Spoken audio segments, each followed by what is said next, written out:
Hello everyone, and welcome to this very special edition of the Kino Film Salon live from Cannes. We are very excited to have with us a special guest star, one of the producers of the festival's opening night film, Annette, Fabian Gazmia. Welcome, Fabian. Well, thank you for having me. Certainly, and of course our host, Sydney Levine. So, I thought we would start with the obvious question. Can you tell us a little bit about what it was like to have your films premiere here at the festival, especially in this time of COVID? Well, that was actually really, truly special, because being in Cannes is always something. It's something that you can never count on, and it is, I think, for every filmmaker, it is a dream. And like having the film here was really a dream come true. And I had 2 films before in the competition, and it was always very special and very surprising. But this one was extra special because after living for 18 months on Zoom, online, being locked away, to see people and to celebrate the reopening of cinema, that was amazing. Yeah, I'm still smiling. I can only imagine. And I'd like to know what your role was in this co-production. I noticed on the credits you had the first and then a line of other producers. Yeah, I think we had producers from 4 continents. Wow. It was a very, very complex financing structure.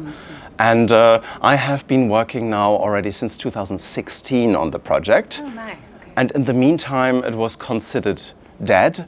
Like people said, this will never happen because you know what it is about. It is a bonkers project. It is not a no-brainer. And then actually a very good friend of mine from France took the lead as a producer. He took over from another producer, and that changed everything. He became a good friend because we did 2 films, Personal Shopper and L'Avenir, Things to Come, together. Right. And so it was basically building on that ongoing relationship. Okay.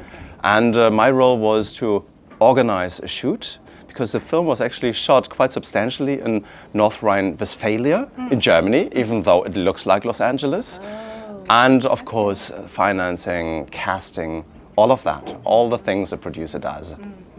All right.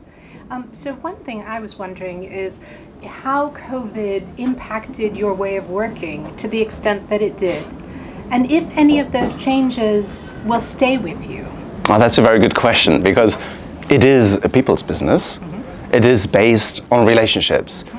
There's only so much you can basically deal with in a contract. In the end, it comes down to a personal relationship and to the will to be good to each other. And in order to achieve that, I think people have to meet. People need to be together. Leos Carax actually said that in the press conference. People have to meet. But as we were actually already good friends from other projects, we could finish this film online. We had, for example, a music supervisor from the States. We had our director in Paris, and we had our orchestra in Berlin-Babelsberg in the old studio. Wow. And as they could not sit together, an orchestra of 90 people, we had to take the strings separately from the horns and we recorded one after the other. Wow. The language was French. Our conductor actually could speak French. And then we were, I think, 8 or 9 days in the recording. And that was something I could have never ever thought that this could happen. And I think I never ever want this to ever happen again. But as I just became a father of a young girl, what I actually like is that, thank you, that not for every meeting you have to fly somewhere. You know, I think 80% of our meetings in the future will be on Zoom. And only the 20% that are really important, like here in Cannes, for example, are true and honest meetings in person. So I think that is what we take away from the pandemic. That makes sense. So tell me, how do you have such a wide range of projects that you've worked on and produced. How do you choose your projects? What attracts you? Is there a magnet? What tells you this is one?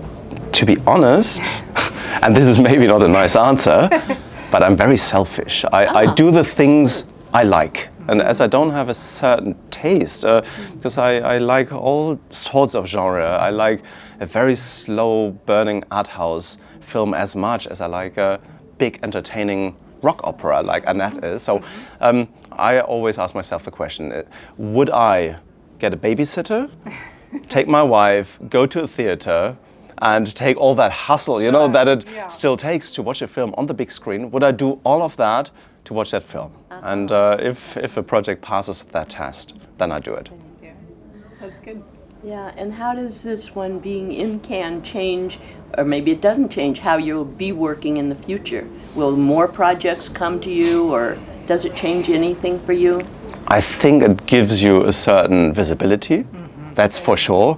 Like when people ask you, so what is your role here in the festival? Do you have a film in the market or something? And then I had that yesterday evening, and you say, no, we have a film in the competition, and they ask which one, and you're like, Annette, and then they're like, oh, okay, okay, you're serious now. So people think that because of being involved in such a film, that you must have figured it out, which I think, to be honest, is not always the case. Right. But yeah, it helps tremendously. Very interesting. Yeah, thank you. Very good. Well, listen, we know that you are very busy this week, but thank you so much for taking some time to talk with us. We really appreciate it. Well, thank you very much for having me. It's been great. Thank you so Thank much. you. I'm happy to meet you. Thanks.